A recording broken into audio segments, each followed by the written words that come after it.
Welcome, Aquarius. This is Regina from Pacific Tarot, getting ready to do your full moon in a Virgo reading.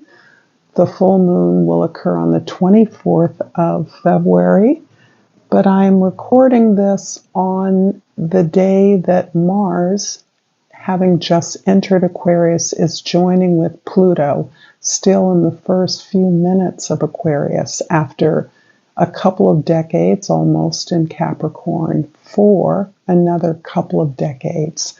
So this move, as many of you have heard, I've talked here, lots of people have spoken about the opportunities that have become available as the two planets that rule Scorpio, Mars and Pluto, add power and passion to our desire to make changes within ourselves, within our world, and within the world. So I am doing personal readings, and the information for that is in the description box below. I'm giving a free reading away on, up, or around the first of each month. I choose those from the comments and donations previously received, and thank you to all of you who have participated in that and are here now, empowering my ability to read cards, something that I love doing. So I'm honored. Let's get started, Aquarius, with your reading. You have the Tower, and the Tower is very dramatic in this Mayan Tarot deck, I believe. No more dramatic than others, but it really emphasizes for me not only the lightning but the fire, kind of fire and brimstone feel for here. And for many of us, this is the nature of what we're experiencing in our social environments, in the world order. This is the edifices, the structures of things falling apart, crumbling, creating for you, who, in my mind, this particular card really does speak about the nature of revolution, of a radical upheaval and overturn of existing power systems. This really does resonate for me with your rulership, Uranus. I believe that many Aquarians are uniquely destined to play a role in the shaping of the world to come, and that Pluto being in Aquarius is really a beautiful symbol of your coming into your empowerment, all the ways that your actions and your awareness create and empower an inclusion of individuals in the world, the creative imagination at work. So there is a lot, clearly, that I could say about this planet, but this is a part of your preparation for the role that you're stepping into. This is a culmination of a lifetime of experiences, perhaps lifetimes of experiences that have prepared you and perhaps has led you to choose this life in which to have an impact on not only people, but the planet itself. In the present, we have the Six of Jades. In the past, the Servant of Pentacles, or the Page of Pentacles, and the High Priestess. You have been considering all exchanges of energy in your life, all the ways that you give and receive energy, particularly in the most common forms that we understand is in love and in money. You have always been perhaps something of a caretaker, a provider, one who looks out for the welfare of others, steps up as a strong person to take care of those who are less abled. You are reconsidering this role. You're not backing down from your destiny in any way, but you're understanding that you have earned and are deserving of the kind of energy that you put out on behalf of others. So this is you making space in your life to receive that love, to receive the rewards of your efforts, to not brush away the thanks or gratitude of others, but to allow yourself to accept that space, to allow yourself to receive recognition, accolades, gifts, appreciation. And this is something that may be difficult for you to do. However, part of your destiny is to look at all the new ways to do things that you've been doing all along. And towards that end, you are absolutely looking at new ways to build, new things to plan, new ways of building, new ways of bringing your ideas down into a practical, accessible form in a way that builds change into some kind of permanent value or benefit for others. This can be starting your own business, looking into starting your own business, teaching a class, starting a school, anything that allows you to put your ideas out there and bring them into tangible resources or tools for others to be likewise empowered. You have a gift and a skill for practical, methodical procedure and process despite your overwhelming intuition, one of your superpowers, your ability to know things by opening yourself up to the incredible stores of information and love that exist in the universe. You also are very good at building things incrementally.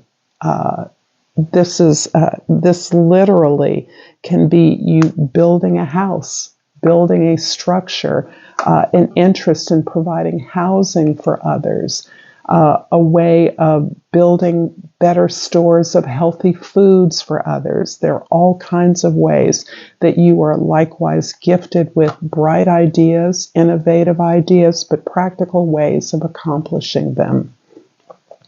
In the future, the High Priestess, and I have to say that Major Arcana cards, you're probably experiencing this already and have been. There is no time to these. These are lessons that you're choosing right now. And this is a reconnection to your experiences of the past. This is reconfirming that you have lived this life. You have gathered this self-knowledge through the result of many experiences that extend beyond quite possibly this lifetime.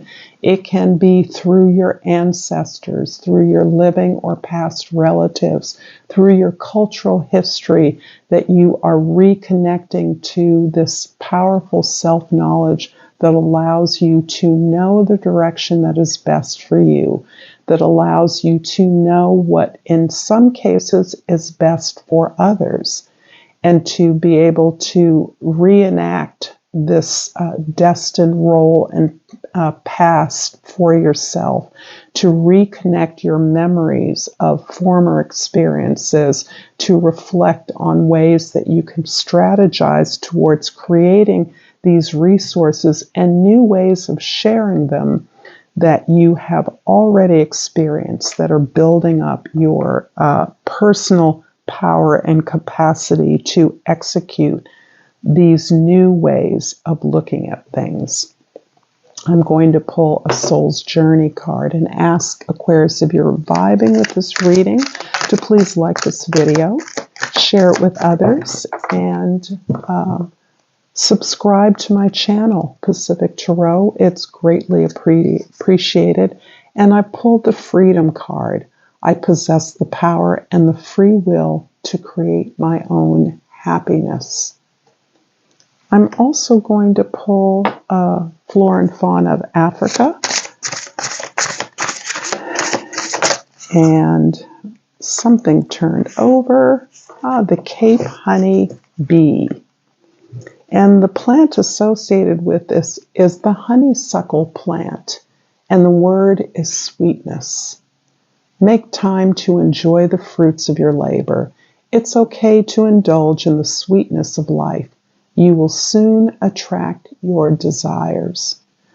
This really puts an emphasis on the pleasure in what you are experiencing. And I like that because one of Aquarius's traditional rulers is Saturn, the task maker, the planet that helps you understand what is needed to build and grow things methodically. What is the practical import of what your actions and your desires? So this really focuses on the pleasure you derive from working.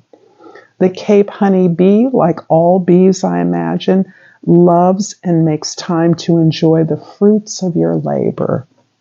This is very much in keeping with your making space for that reward, that recognition, something that may not come as naturally to you as working, doing the work, knowing how to do the work. I'm going to clarify the Six of Jades in your present with the Six of Cups and the Four of Cups. Very interesting. Yes, you are being inspired by a time in your life, in this life, another life, the life of another that informs you, that inspires and motivates you to reconnect with the joy and experience of your own gifts. This is about the sweetness in doing what comes naturally to you without an agenda, without judgment.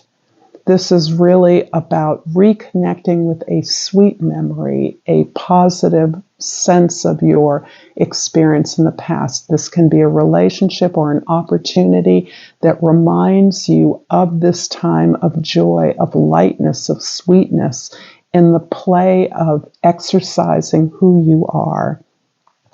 The Four of Cups is also showing that you've built up this practice of moving towards things that give you joy, moving towards things that feel good to you. This, again, is something you've had to establish for yourself, and is a way, in many regards, that you respond to perhaps rejection or being an outsider or being different, learning to choose those relationships, those opportunities that support you, that see you, that acknowledge you, that upholds you all-sidedly. And through this practice, you are able to manifest exactly what it is you want, what you have wished for, because we all have wishes throughout our lives, things that we want to manifest in our lives. When a wish presents itself to you, you're able to consider that wish and whether it matches who you are now, so that you're making the same evaluation of the way that energy is given and received. You're making sure that this matches with who you are now and with your current understanding that you're deserving of the values, the rewards, the recognition that you put out on behalf of others. If this wish is not something that suits you now, you have the confidence to know that you can manifest something that suits you better. In the past, the Page of Swords, or the Servant in this deck, is clarified by the Nine of Wands and the Moon card. You have really worked hard at moving yourself to this place of victory, a current victory. You have tried this many times. You have been who you are over and over again, and you have the battle scars to show it. This is not an easy energy, but you are more determined than ever at this time. You're tasting success, and it's coming to you through a way that you may not have considered in the past. Your subconscious, the ability to face down anything mysterious or unknown in your life, those things that make you uncomfortable. In your case, it may simply be some of the emotions that have accompanied your experience of childhood or your formative years, the experience of being a little bit different, and all of the emotions that has brought up for you have been difficult to look at, very difficult to simply not to deny those feelings, to ignore them, to sweep them under the carpet because they're odd. But those are really so much of the motivation that has kept you on this path of victory, kept you on the path of your gifts, your destiny, your purpose, the service that the world is waiting for, that you are uniquely able to offer through who you are.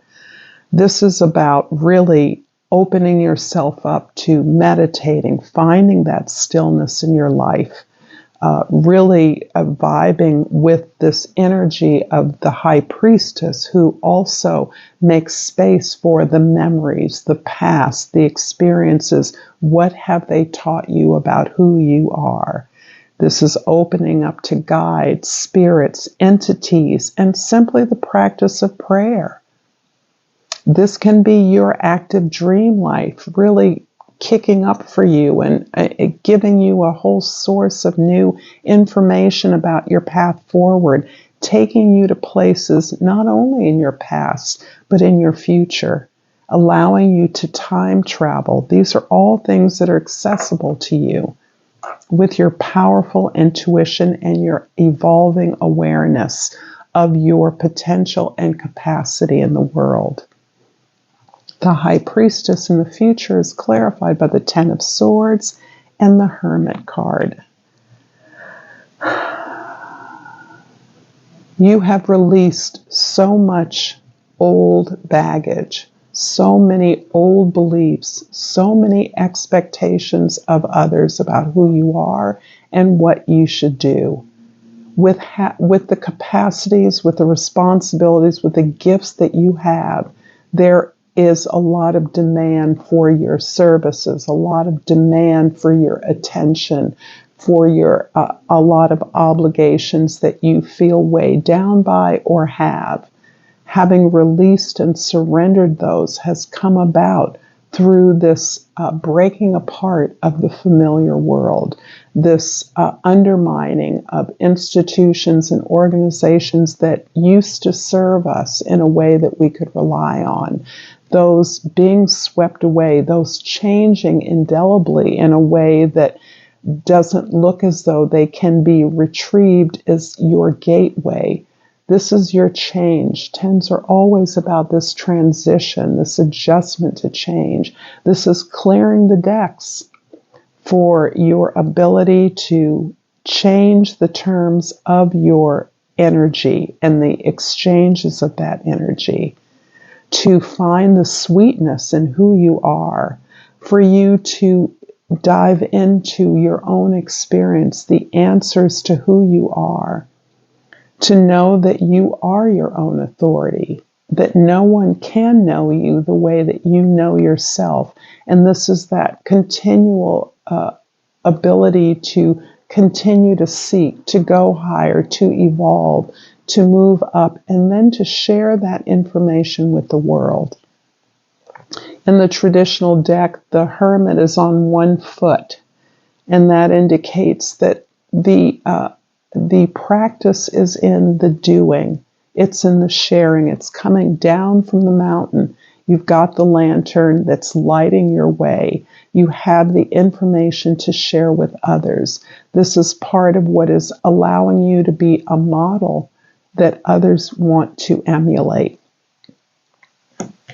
I'm going to finish up this reading with an Oracle of Eden from the wonderful Tizama publisher. And they are the producers of my African Tarot deck. And this deck is produced by them, their second deck. They're in the Netherlands, a Black publisher promoting the presence, African presence of the diaspora in the Tarot. And I pulled the Trust card.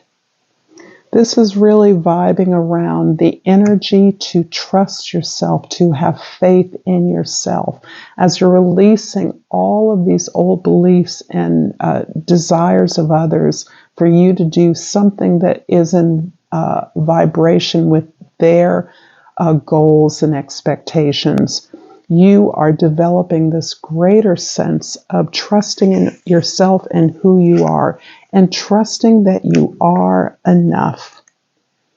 This is taking you away from the idea that there's more to do, more to be, that you must comply with the expectations and the rules and regulations of others.